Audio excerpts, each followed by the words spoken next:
എല്ലാം ഉണ്ടെങ്കിലും ജ്ഞാനമില്ലെങ്കിൽ അത് ലജ്ജാകരമാണ്. നമുക്കുള്ള അറിവിനെ പ്രാവർത്തികമാക്കുവാനുള്ള കഴിവാണ് ജ്ഞാനം. അത് പ്രാപിക്കുവാൻ ഏതൊരാൾക്കും സാധിക്കുന്നതുമാണ്.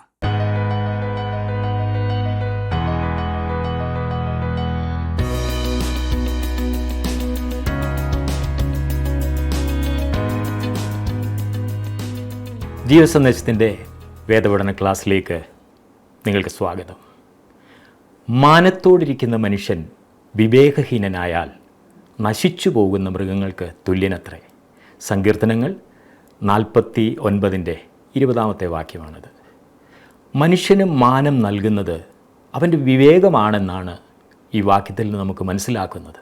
നിങ്ങളിൽ ഒരുത്തന് ജ്ഞാനം കുറവാകുന്നുവെങ്കിൽ ഫൽസിക്കാതെ എല്ലാവർക്കും ഔദാര്യമായി കൊടുക്കുന്നവനായ ദൈവത്തോട് യാചിക്കട്ടെ, അപ്പോൾ അവന് ലഭിക്കും എന്നാണ് വചനം നമ്മെ ഉപദേശിക്കുന്നത്. ബൈബിളിലെ സദൃശ്യവാക്യങ്ങൾ എന്ന പുസ്തകമാണ് ഇന്നു മുതൽ നമ്മൾ പഠിക്കുവാൻ ആരംഭിക്കുന്നത്. ഈ പുസ്തകത്തിൻ്റെ എഴുത്തുകാരൻ ആയിരിക്കുന്ന ശലോമോൻ ദൈവത്തിൽ നിന്ന് പ്രാർത്ഥിച്ച് ജ്ഞാനവും വിവേകവുമുള്ള ഒരു ഹൃദയം പ്രാപിച്ച മനുഷ്യനാണ്. തൻ്റെ ജ്ഞാനം കേൾക്കുവാനായിട്ട് ദൂരദേശത്ത് നിന്ന് ശേബാരാജ്ഞി തൻ്റെ അടുക്കലെത്തിയെന്ന് നമ്മുടെ കർത്താവ് തന്നെ സാക്ഷ്യം പറഞ്ഞിട്ടുണ്ട്. ദൈവത്തിൽ നിന്ന് ശലോമോന് ലഭിച്ച ജ്ഞാനവും വിവേകവും കേൾക്കുവാനും പഠിക്കുവാനുമുള്ള അവസരം ഇപ്പോൾ ദൈവം നമ്മുടെ അടുക്കൽ എത്തിച്ചിരിക്കുകയാണ്. സദൃശ്യവാക്യങ്ങളുടെ പുസ്തകം 1-ാം അധ്യായം 1-2 വാക്യങ്ങളുടെ പഠനത്തോടുകൂടെ നമ്മൾക്ക് ഈ പുസ്തക പഠനം ആരംഭിക്കാം.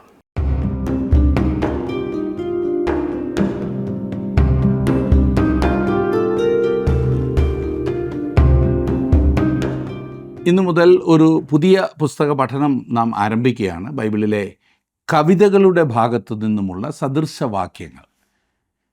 മറ്റെല്ലാ പുസ്തകങ്ങളിൽ നിന്നും വ്യത്യസ്തമാണ് സദൃശവാക്യങ്ങൾ. ഇതിൻ്റെ ലേഖകൻ ശലോമോൻ രാജാവാകുന്നു എന്ന് എല്ലാവർക്കും അറിയാം. ശലോമോൻ എഴുതിയ മറ്റ് പുസ്തകങ്ങൾ സഭാപ്രസംഗിയും ഉത്തമഗീതവുമാകും. സദൃശവാക്യങ്ങൾ ജ്ഞാനത്തിൻ്റെ പുസ്തകവും, സഭാപ്രസംഗി ഭോഷത്വത്തിൻ്റെ പുസ്തകവും, ഉത്തമഗീതം സ്നേഹത്തിൻ്റെ പുസ്തകവും ആകുന്നു. ഭോഷത്വത്തിൻ്റെയും ജ്ഞാനത്തിൻ്റെയും മധ്യത്തിലുള്ള സന്തോഷകരമായ അവസ്ഥയാകുന്നു സ്നേഹം എന്നുള്ളത്. ഈ 3 വിഷയങ്ങളിലും ശലോമോൻ വിദഗ്ധനായിരുന്നു എന്ന് വേണം പറയാൻ. തിരുവചനം അതേക്കുറിച്ച് പറയുന്നത് തന്നെ ശ്രദ്ധിച്ചാലും രാജാക്കന്മാരുടെ 1-ാം പുസ്തകം 4-ാം അധ്യായം 32-ാം വാക്യത്തിൽ അവൻ 3000 സദൃശവാക്യം പറഞ്ഞു. അവൻ്റെ ഗീതങ്ങൾ 1005 ആയിരുന്നു. അവൻ എഴുതിയ 1005 ഗീതങ്ങളിൽ ഒരെണ്ണം മാത്രമേ നമുക്ക് ലഭിച്ചിട്ടുള്ളൂ, ഉത്തമഗീതം. വാസ്തവത്തിൽ അവൻ്റെ സദൃശവാക്യങ്ങളിൽ വളരെ കുറച്ച് മാത്രമേ നമുക്കുള്ളൂ. രാജാക്കന്മാരുടെ 1-ാം പുസ്തകം 4-ാം അധ്യായത്തിൻ്റെ 33-34 വാക്യങ്ങളിൽ നാം വായിക്കുന്നത്, ലെബാനോനിലെ ദേവദാരു മുതൽ ചുവരിന്മേൽ മുളയ്ക്കുന്ന ഈസോപ്പ് വരെയുള്ള വൃക്ഷാദികളെക്കുറിച്ചും മൃഗം, പക്ഷി, ഇഴജാതി, മത്സ്യം എന്നിവയെക്കുറിച്ചും അവൻ പ്രസ്താവിച്ചു. ശലോമോൻ്റെ ജ്ഞാനത്തെക്കുറിച്ച് കേട്ട സകല ഭൂപാലകന്മാരുടെയും അടുക്കൽ നിന്ന് നാനാ ജാതിക്കാരായ പലരും അവൻ്റെ ജ്ഞാനം കേൾപ്പാൻ വന്നു. സദൃശവാക്യങ്ങളുടെ പുസ്തകത്തിൽ നാം ശലോമോൻ്റെ ജ്ഞാനത്തെക്കുറിച്ച് വായിക്കുന്നു. ഒരു സദൃശവാക്യം എന്നാൽ ഏതെങ്കിലും ഒരു പ്രത്യേക സത്യം സൂക്ഷ്മമായും വ്യക്തമായ മാർഗത്തിലൂടെയും പറയുന്നതാണ്. വലിയ അനുഭവത്തിൽ നിന്നും എഴുതിയിട്ടുള്ള ചെറിയ വാചകങ്ങളാണ് സദൃശവാക്യങ്ങൾ. എളുപ്പത്തിൽ ഓർത്തിരിക്കാവുന്ന വിധത്തിൽ രൂപപ്പെടുത്തിയിട്ടുള്ള ഒരു സത്യമാണ് സദൃശവാക്യം. അനുഭവത്തെ അടിസ്ഥാനമാക്കിയുള്ള തത്വശാസ്ത്രം, പെരുമാറ്റത്തിനുള്ള ഒരു നിയമം. സദൃശവാക്യങ്ങളിലെ താക്കോൽ വാക്യം ആദ്യത്തെ അധ്യായത്തിൽ നാം കാണുന്നു. യഹോവ ഭക്തി ജ്ഞാനത്തിൻ്റെ ആരംഭമാകുന്നു. ഭോഷന്മാരോ ജ്ഞാനവും പ്രബോധനവും നിരസിക്കുന്നു. 1-ാം അധ്യായം 7-ാം വാക്യം. പൗരസ്ത്യവും പുരാതന കിഴക്കുമാണ് സദൃശവാക്യങ്ങളുടെ സ്വദേശം. ഒരുപക്ഷെ ഇവിടെ നാം പഠിക്കുവാൻ പോകുന്നതിൽ ഒരു നല്ല പങ്ക് ശലോമോൻ മറ്റ് സ്ഥലങ്ങളിൽ നിന്ന് ശേഖരിച്ച സദൃശവാക്യങ്ങളായിരിക്കും. അവൻ ഇവ സമാഹരിച്ചവനും അതേസമയം ചിലതിൻ്റെ എഴുത്തുകാരനുമായിരിക്കും. ഇതിൻ്റെ അർത്ഥം നമുക്ക് സദൃശവാക്യങ്ങളുടെ ദൈവാത്മപ്രേരിതമായ ഒരു രേഖയുണ്ട് എന്നത്രേ. അവ ഒന്നുകിൽ ശലോമോൻ്റേത്, അല്ല എങ്കിൽ മറ്റ് സ്ഥാനങ്ങളിൽ നിന്നും ശേഖരിച്ചത്. എന്നാൽ ദൈവം തൻ്റെ മുദ്ര അതിന്മേൽ ഇട്ടിരിക്കുന്നു എന്നത് നാം കാണുവാൻ പോകുകയാണ്. സദൃശവാക്യങ്ങൾ ബൈബിളിൽ മാത്രമല്ല നാം കാണുന്നത്, മറ്റ് പല എഴുത്തുകളിലും സദൃശവാക്യങ്ങളുണ്ടല്ലോ. എന്നാൽ ഇവ തമ്മിൽ വ്യത്യാസമുണ്ട്. സദൃശവാക്യങ്ങൾ ഉണ്ടാക്കുന്നതിൽ ഗ്രീക്കുകാർ സമർത്ഥരായിരുന്നു. പ്രത്യേകിച്ച് ജ്ഞാനവാദികളായ നോസ്റ്റിക്സ്, ജ്ഞാനവാദികളായ കവികൾ. അവരുടെ കവിതകളിൽ വാസ്തവത്തിൽ വാക്കുകൾ കൊണ്ടൊരു കളിയാണ് നാം കാണുന്നത്. അക്കാലത്ത് ഇത് വളരെ പ്രചാരത്തിലിരുന്ന ഒരു കാര്യമാണ്. നാമൊക്കെ പഴഞ്ചൊല്ലെന്നും പഴമൊഴിയെന്നും ഒക്കെ പറയുന്ന അതുപോലെയുള്ള വാചകങ്ങൾ ഒന്നിനെ സാമ്യപ്പെടുത്തി മറ്റൊന്ന് പറയുന്നു. സദൃശവാക്യങ്ങളിൽ പ്രത്യേകം കാണാറുള്ള ചില സവിശേഷതകളുണ്ട്. അത് ശ്രദ്ധിക്കുന്നത് വളരെ നല്ലതാണ്, മുൻപോട്ടുള്ള പഠനത്തിന് വളരെ സഹായിക്കും. ഒന്നാമതായി, സദൃശവാക്യങ്ങളിൽ അശാസ്ത്രീയമായ പ്രസ്താവനകളോ കൃത്യമല്ലാത്ത വിവരണങ്ങളോ കാണുവാൻ കഴിയുകയില്ല. ഉദാഹരണം, 4-ാം അധ്യായത്തിൻ്റെ 23-ാം വാക്യത്തിൽ നാം വായിക്കുന്നു, സകല ജാഗ്രതയോടും കൂടെ നിൻ്റെ ഹൃദയത്തെ കാത്തുകൊള്ളുക, ജീവൻ്റെ ഉത്ഭവം അതിൽ നിന്നല്ലോ ആകുന്നത്. ഇത് ശ്രദ്ധേയമായ ഒരു പ്രസ്താവനയാണ്. കാരണം ഇത് എഴുതി 2700 വർഷങ്ങൾക്ക് ശേഷം രക്തം ശരീരം മുഴുവൻ സഞ്ചരിക്കുന്നു എന്നും അതിനുള്ള പമ്പ് ഹൃദയമാകുന്നു എന്നും ശാസ്ത്രജ്ഞൻ ഹാർവേ കണ്ടുപിടിക്കുന്നതുവരെ ആരും അത് അറിഞ്ഞിരുന്നില്ല. എന്നാൽ ഇതിന് വിപരീതമായി ബർന്നബാസിൻ്റെ ലേഖനം എന്ന അപ്പോക്രിഫൽ പുസ്തകത്തിൽ ഒരു കെട്ടുകഥ നാം കാണുന്നു. അതെ, സ്വയം തീയിൽ ചാടിയ ഒരു പക്ഷി പിന്നീട് ഉയർത്തെഴുന്നേൽക്കുന്നതാണ് ആ കഥ. അത്തരത്തിലുള്ള കഥകൾ സദൃശവാക്യങ്ങളിലോ ബൈബിളിൽ എവിടെയോ കാണുവാൻ കഴിയുകയില്ല. ബൈബിളിൻ്റെ പുസ്തകങ്ങൾ തിരഞ്ഞെടുത്തപ്പോൾ ഇതുപോലെയുള്ള കെട്ടുകഥകൾ ചേർക്കാതിരുന്നത് എത്ര പ്രയോജനകരമാണില്ലേ? 100 കണക്കിന് സദൃശവാക്യങ്ങൾ അടങ്ങിയ ഒരു പുരാതന പുസ്തകം, എന്നാൽ അതിൽ ഒരെണ്ണം പോലും അശാസ്ത്രീയമല്ല എന്നത് ആശ്ചര്യകരമാകുന്നു. സദൃശവാക്യങ്ങളുടെ പുസ്തകം ദൈവാത്മപ്രേരിതമാകുന്നു എന്നുള്ള വാസ്തവം ചിന്തിക്കുന്ന ഏതൊരു വ്യക്തിയെയും ബോധ്യപ്പെടുത്തുവാൻ ഈ ഒരൊറ്റ സംഗതി മതിയായതാകും. അതെ, അശാസ്ത്രീയമായി അല്ലെങ്കിൽ കെട്ടുകഥകളായി ഈ പുസ്തകത്തിൽ യാതൊന്നും നാം കാണുന്നില്ല എന്നുള്ളത്. ഇതിൽ പറഞ്ഞിരിക്കുന്നത് ദൈവാത്മപ്രേരിതമാണ്, ദൈവം അറിഞ്ഞ് തൻ്റെ മക്കൾക്ക് നൽകിയതായിട്ടുള്ള കാര്യമാണ്. രണ്ടാമതായി, വളരെ ഉയർന്ന ധാർമ്മിക നിലവാരം പുലർത്തുന്ന ഒരു പുസ്തകമാണ് സദൃശവാക്യങ്ങളുടെ പുസ്തകം.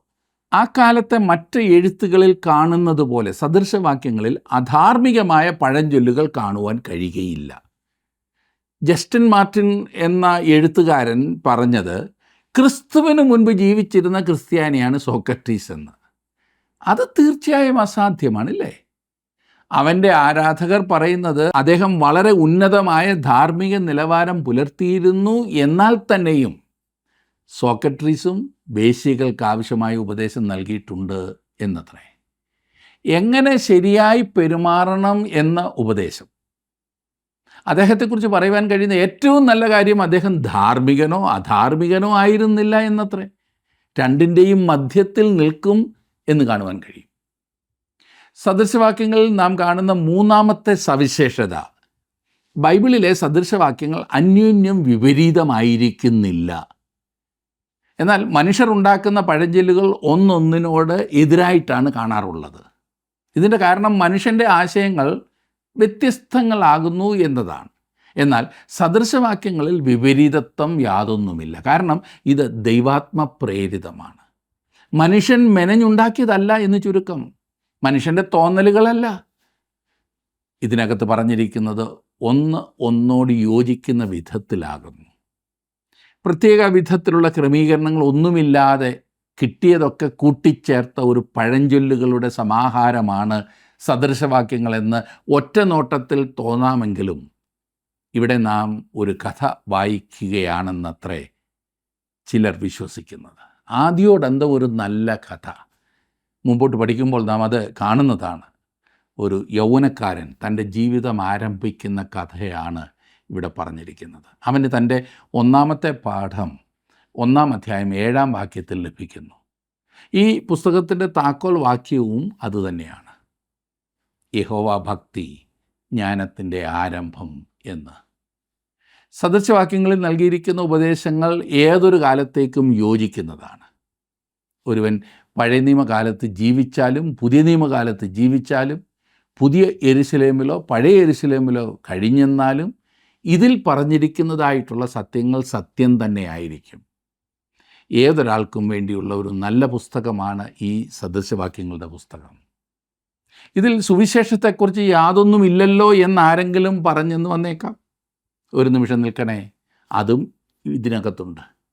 ഇവിടെ കാണുന്ന ജ്ഞാനം കർത്താവായ യേശു ക്രിസ്തു തന്നെയാണ്. ഈ പുസ്തകം തമ്മിൽ ബന്ധമില്ലാത്ത കുറേ പ്രസ്താവനകളുടെ സമാഹാരമല്ല എന്ന് ഞാൻ ഓർപ്പിക്കട്ടെ. അത് മാത്രമല്ല, ഇത് കണ്ണിൽ കണ്ടതിനെക്കുറിച്ചെല്ലാം വലിച്ചുവാരി പറഞ്ഞിരിക്കുന്ന ഇടവുമല്ല. ഇത് അർത്ഥവത്തും ഇതിനൊരു ക്രമീകരണവും ഘടനയുമുണ്ട്. തൻ്റെ സ്വന്തം പഠിപ്പീരിൽ ഇതേക്കുറിച്ച് ശലോമോന് തന്നെ പലതും പറയുവാനുണ്ട്. സഭാപ്രസംഗിയുടെ പുസ്തകം 12-ാം അധ്യായത്തിൻ്റെ 9-ാം വാക്യത്തിൽ നാം വായിക്കുന്നത്, സഭാപ്രസംഗി ജ്ഞാനിയായിരുന്നത് കൂടാതെ അവൻ ജനത്തിന് പരിജ്ഞാനം ഉപദേശിച്ചു കൊടുക്കുകയും ചിന്തിച്ച് ശോധന കഴിച്ച് അനേകം സദൃശവാക്യം ചമയ്ക്കുകയും ചെയ്തു. സദൃശവാക്യങ്ങൾ താങ്കൾക്ക് അനുഗ്രഹീത അനുഭവങ്ങളുടെ കലവറയാക്കുന്ന ചില സംഗതികൾ ഇതാ ഇവിടെ. സദൃശവാക്യങ്ങളിൽ ബൈബിളിലെ എല്ലാ കഥാപാത്രങ്ങളുടെയും ഒരു വ്യക്തമായ രൂപം നമുക്ക് ലഭ്യമാണ്. വളരെ ശ്രദ്ധിക്കേണ്ട ഒരു കാര്യമാണ്. അവയിൽ ചിലത് ഞാൻ പറയുന്നതാണ്. പഠിക്കുമ്പോൾ അവയിൽ ചിലത് നാം പ്രത്യേകം ശ്രദ്ധിക്കുന്നതാണ്. മറ്റുള്ളവരെക്കുറിച്ച് കണ്ടുപിടിക്കുന്നത് താങ്കൾക്ക് ഇഷ്ടമാകും. അതുമാത്രമല്ല, താങ്കൾ കാണുന്ന ഏതൊരാൾക്കും ചേരുന്ന ചില പഴഞ്ചൊല്ലുകൾ താങ്കൾക്ക് കാണുവാൻ കഴിയും. അതൊന്നും ആരോടും പറയരുത്. കാരണം അവർക്ക് അത് ശരിക്കും യോജിച്ചെന്ന് വന്നേക്കാം. മറ്റുള്ളവർക്ക് ചേരുമെന്ന് മാത്രമല്ല, നമുക്ക് ചേരുന്ന സദൃശവാക്യങ്ങളും അനേകമാണ് എന്ന് ഞാൻ ഓർപ്പിക്കട്ടെ. സ്വയപരിശോധനയ്ക്ക് ഇവയെ ഉപയോഗിക്കുവാൻ നാം ശ്രദ്ധിക്കണം. ഈ ഭാഗങ്ങൾ വായിക്കുമ്പോൾ നിർവിചാരികളായിരിക്കാതെ എങ്ങനെ സ്വന്തം ജീവിതത്തിൽ പ്രാവർത്തികമാക്കുവാൻ കഴിയുമെന്ന് പ്രത്യേകം ശ്രദ്ധിക്കേണ്ടതാണ്. സദൃശവാക്യങ്ങളുടെ പുസ്തകം ആവേശജനകമായ ഒരു കഥയായി താങ്കൾ കരുതുന്നുണ്ടാവില്ല. എന്നാൽ ഇത് ആവേശജനകമായ ഒരു കഥ തന്നെയാണ്. ഈ പുസ്തകത്തിൽ ദൈവത്തിൻ്റെ പരിശുദ്ധാത്മാവുമായി ചേർന്ന് നമുക്ക് മുൻപോട്ട് പോകാവുന്നതാണ്. കാരണം ഇതിൽ നമുക്ക് ഓരോരുത്തർക്കും ആവശ്യമായ ഒരു യഥാർത്ഥ ദൂതുണ്ട്. യൗവനക്കാർക്ക് വളരെയേറെ പ്രയോജനപ്പെടുന്ന ദൂതാണ് ഇതിലുള്ളത്. അതേസമയം തന്നെ പ്രായമുള്ളവർക്കും ഈ ദൂത് പ്രയോജനപ്പെടും. യുവജനങ്ങൾക്കായി ഒരു പ്രത്യേക ദൂത് ഇതിലുണ്ട്. ഏതൊരു കാലത്തെയും പോലെ യുവജനങ്ങൾ ജീവിതത്തിലെ ചോദ്യങ്ങൾക്ക് ഉത്തരം അന്വേഷിക്കുന്ന കാലമാണിത്. അവർക്കുള്ള മറുപടി ഈ പുസ്തകത്തിൽ നാം കാണുന്നതാണ്. ഈ പുസ്തകം പഠിക്കുവാൻ ആരംഭിക്കുമ്പോൾ താങ്കൾ ഒരു കാര്യം പ്രത്യേകം ശ്രദ്ധിക്കണം. അത് ഈ പുസ്തകം ആകെ കുഴഞ്ഞു മറിഞ്ഞു കിടക്കുന്ന ഒരു പുസ്തകമല്ല, വ്യക്തമല്ലാത്ത പുസ്തകവുമല്ല. ഇതിൽ വ്യക്തമായ ഒരു ദൂതുണ്ട്. പലരും ചിന്തിക്കുന്നത് എനിക്ക് ഇവിടെയും അവിടെയും സ്പർശിച്ചിട്ട് ഒരു സദൃശവാക്യവുമായി വെളിയിൽ വരാം എന്നത്രേ. അതായത് എനിക്കിഷ്ടമുള്ള, എനിക്ക് ചേരുന്ന സദൃശവാക്യവുമായി രക്ഷപ്പെടുക. അങ്ങനെ ചെയ്യുന്നത് കൊണ്ട് പ്രത്യേകിച്ച് കുഴപ്പമൊന്നുമില്ല. എന്നാൽ ഏതെങ്കിലും ഒന്ന് അടർത്തിയെടുക്കുമ്പോൾ തന്നെ അതിൻ്റെ പശ്ചാത്തലത്തിലും നാം അതേക്കുറിച്ച് ചിന്തിക്കേണ്ടതാണ്. രത്നം അതിൻ്റേതായ സ്ഥാനത്തിരുന്നെങ്കിൽ മാത്രമേ സൗന്ദര്യമുള്ളതായി തോന്നൂ. ഞാനൊരു നിഘണ്ടു വായിച്ചു, നല്ല രസമാണ്, പക്ഷേ അതിലെ കഥകൾ വളരെ വളരെ ചെറിയവയാകുന്നു എന്ന് ആരോ പറഞ്ഞതുപോലെ ആകുന്നു പലരും സദൃശവാക്യങ്ങൾ വായിക്കുവാൻ ഇഷ്ടപ്പെടുന്നത്. അങ്ങനെ ചിന്തിക്കുന്ന താങ്കളും ഈ പുസ്തകം മുമ്പോട്ട് പഠിക്കുമ്പോൾ വ്യത്യസ്തമായി ചിന്തിക്കുവാൻ തുടങ്ങും. അങ്ങനെ വ്യത്യസ്തമായി ചിന്തിച്ചെങ്കിലേ പ്രയോജനമുള്ളൂ എന്നാണ് ഞാൻ പറയുവാൻ ആഗ്രഹിക്കുന്നത്. സദൃശവാക്യങ്ങളുടെ വിഷയവിഭജനം നമുക്ക് നോക്കാം. ജ്ഞാനവും ഭോഷത്വവും തമ്മിലുള്ള അന്തരമാകുന്നു 1 മുതൽ 9 വരെയുള്ള അധ്യായങ്ങളിൽ നാം പഠിക്കുന്നത്. ശലോമോൻ്റെ സദൃശവാക്യങ്ങളാകുന്നു 10 മുതൽ 24 വരെയുള്ള അധ്യായങ്ങളിൽ നാം കാണുന്നത്. അതായത് ശലോമോൻ തന്നെ എഴുതി തയ്യാറാക്കിയത്. പിന്നെ ശലോമോൻ്റെ സദൃശവാക്യങ്ങളാണ്, അതായത് ഹിസ്കിയാവിൻ്റെ ആളുകൾ ശേഖരിച്ചതാണ് 25 മുതൽ 29 വരെയുള്ള അധ്യായങ്ങളിൽ നാം കാണുന്നത്. ആഗൂരിൻ്റെ വചനങ്ങളാണ് 30-ാം അധ്യായത്തിൽ നാം വായിക്കുന്നത്. ലെമുവേലിൻ്റെ അമ്മയുടെ സദൃശവാക്യങ്ങളാകുന്നു 31 അധ്യായത്തിൽ നാം കാണുന്നത്. ഇനിയും സദൃശവാക്യങ്ങളിലേക്ക് വന്ന് നമുക്ക് 1-2 വാക്യങ്ങളൊന്ന് ശ്രദ്ധിക്കാം. സദൃശവാക്യങ്ങൾ 1 അധ്യായത്തിൻ്റെ 1 വാക്യം. ഇസ്രായേൽ രാജാവായി ദാവീദിൻ്റെ മകനായ ശലോമോൻ്റെ സദൃശവാക്യങ്ങൾ. സദൃശവാക്യങ്ങളുടെ എഴുത്തുകാരൻ ആരാകുന്നു എന്ന് ഇതിനേക്കാൾ വ്യക്തമായി പറയേണ്ടതില്ലല്ലോ. ശലോമോൻ മറ്റ് പല ഇടങ്ങളിൽ നിന്നായി അനേകം സദൃശവാക്യങ്ങൾ ശേഖരിച്ചു. അങ്ങനെ ശേഖരിച്ച് താൻ രേഖപ്പെടുത്തിയിരിക്കുന്നതാകുന്നു ഈ പുസ്തകം എന്ന കാര്യത്തിൽ സംശയമില്ല. ഈ പുസ്തകത്തിൽ കാണുന്നതിനേക്കാൾ വളരെയേറെ സാദൃശ്യങ്ങൾ ശലോമോൻ എഴുതിയിട്ടുണ്ട് എന്ന് നമ്മോട് പറഞ്ഞിരിക്കുന്നു. ആദ്യത്തെ 9 അധ്യായങ്ങളിൽ നാം കാണുന്നത് ജ്ഞാനവും ഭോഷത്വവും തമ്മിലുള്ള വ്യത്യാസമാകും. ജീവിതം ആരംഭിക്കുന്ന മകനോടുള്ള ദൈവത്തിൻ്റെ ആലോചനകളാകുന്നു ആദ്യം നാം കാണുന്നത്.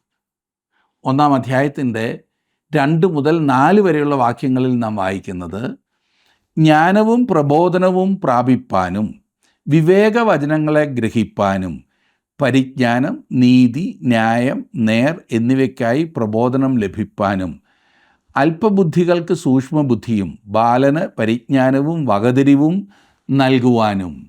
ഈ ഭാഗത്ത് 10 വാക്കുകൾ ഉപയോഗിച്ചിരിക്കുന്നു. അവ കണ്ടാൽ ഒരുപോലെ തോന്നും. തീർച്ചയായും അവ തമ്മിൽ ബന്ധപ്പെട്ടിരിക്കുന്നു, സംശയമില്ല. എന്നാൽ അവ ഒന്നല്ല. ഈ വാക്കുകളിൽ ഓരോന്നും എടുത്ത് ഒരു മൈക്രോസ്കോപ്പിൻ്റെ കീഴിൽ വെച്ച് പരിശോധിക്കുവാൻ ഞാൻ ആഗ്രഹിക്കുകയാണ്. അങ്ങനെ പരിശോധിക്കുമ്പോൾ ഇവ അന്യോന്യം സാമ്യമുള്ളവ അല്ല എന്ന് കാണുവാൻ കഴിയും.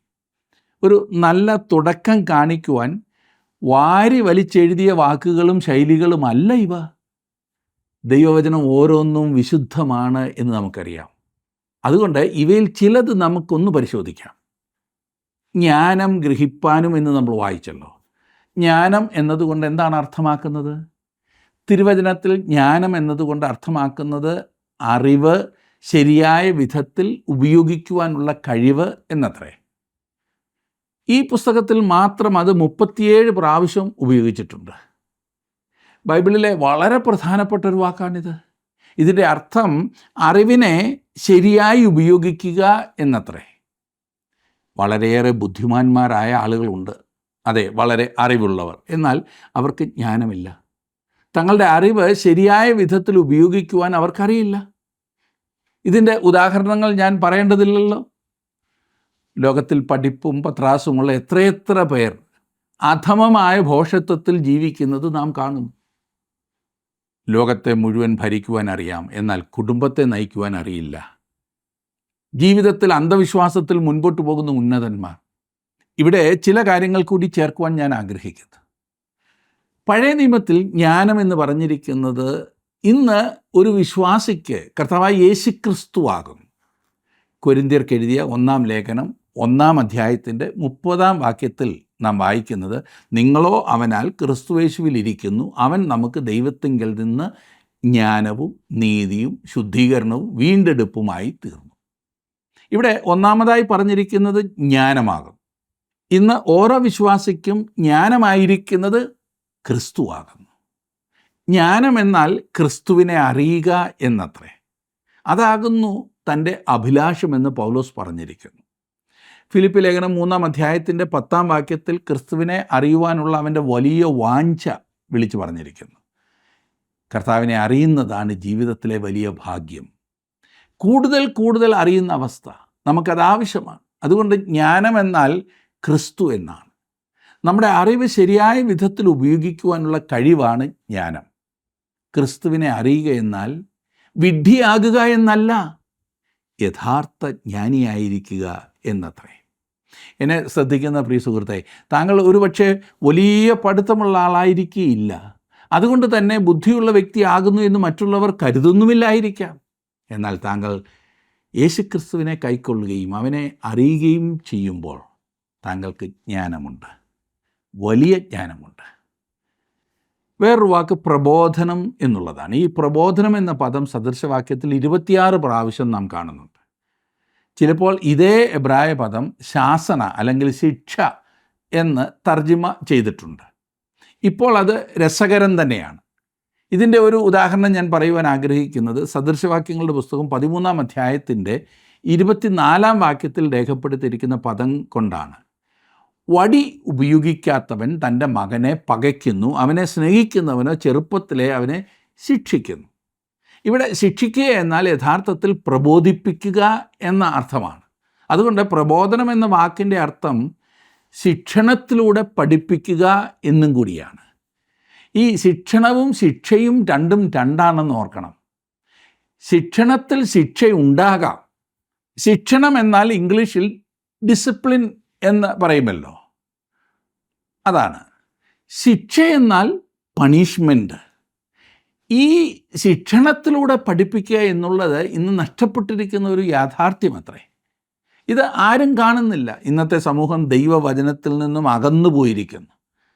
ദൈവവചനത്തിൻ്റെ നിലവാരത്തിൽ നിന്നും എത്ര ദൂരത്തിലാണ് ഇന്നത്തെ സമൂഹം. ഉദാഹരണത്തിന്, നിയമലംഘികളെ ശിക്ഷണത്തിൽ കൊണ്ടുവരുവാനും നന്നാക്കുവാനുമായി ജയിലിൽ അടയ്ക്കുന്നു എന്ന് നാം പറയുന്നു.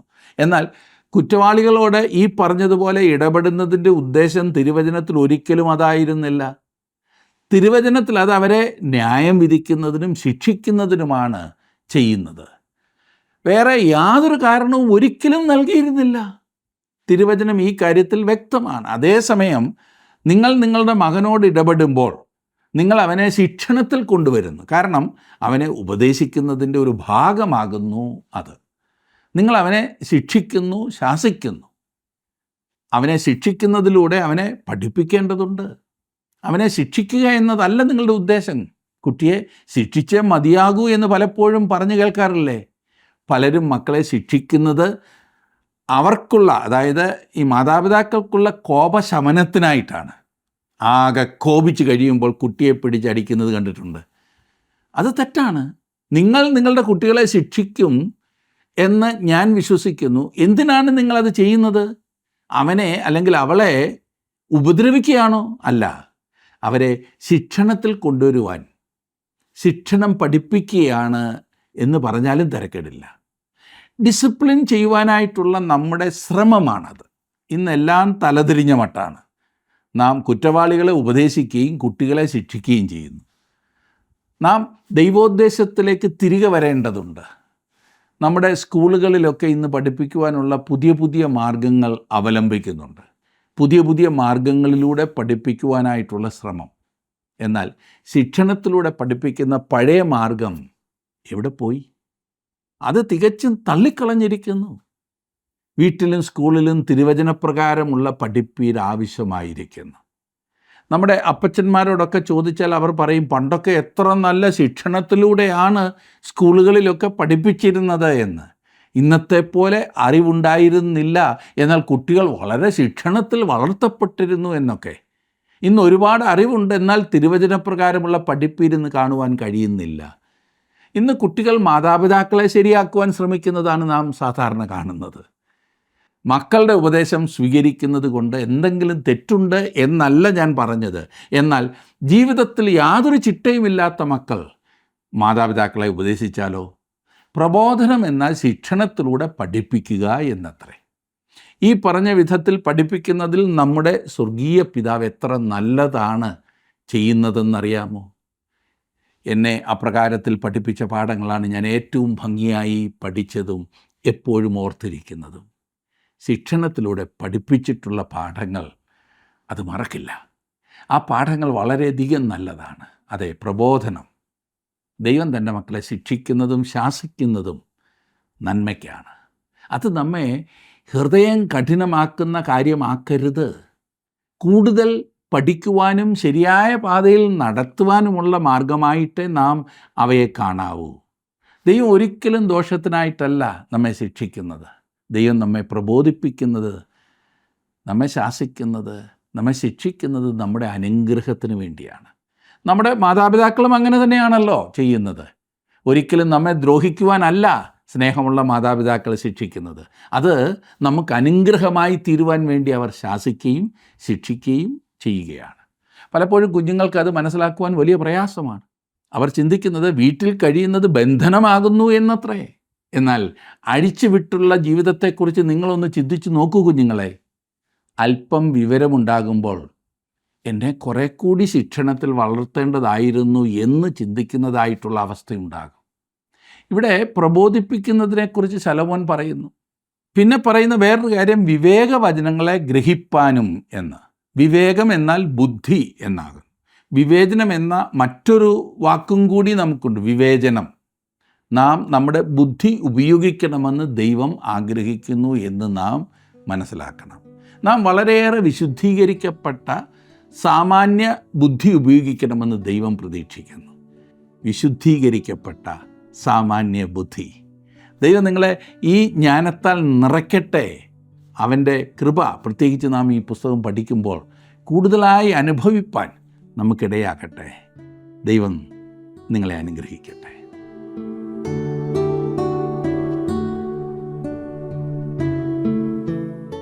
യഹോവയുടെ പുസ്തകത്തിൽ അന്വേഷിച്ച് വായിച്ചു നോക്കുവീൻ, അവയിൽ ഒന്നും കാണാതെ ഇരിക്കുകയില്ല, ഒന്നിനും ഇണയില്ലാതെ ഇരിക്കുകയുമില്ല. അവിടുത്തെ വായല്ലോ കൽപ്പിച്ചത്, അവിടുത്തെ ആത്മാവത്രേ അവയെ കൂട്ടിവരുത്തിയത്. യെശയ്യാവ് 34:16. അന്യോന്യം ബന്ധമില്ലാത്ത കുറേ വാക്യങ്ങളുടെ സമാഹരണമാണ് സദൃശ്യവാക്യങ്ങളുടെ പുസ്തകം എന്ന തോന്നൽ ഇന്നത്തെ ക്ലാസ് മുഖാന്തരം മാറിയിട്ടുണ്ടാകും. വളരെ ശ്രദ്ധയോടുകൂടെ ഈ പുസ്തകം നാം പഠിക്കുന്നുവെങ്കിൽ നമ്മെ സ്നേഹിക്കുന്ന ഒരു മുതിർന്ന വ്യക്തി നമ്മെ ഉപദേശിക്കുന്നത് പോലെയും നമ്മെ ശാസിക്കുന്നത് പോലെയുമൊക്കെ നമുക്ക് അനുഭവപ്പെടാം.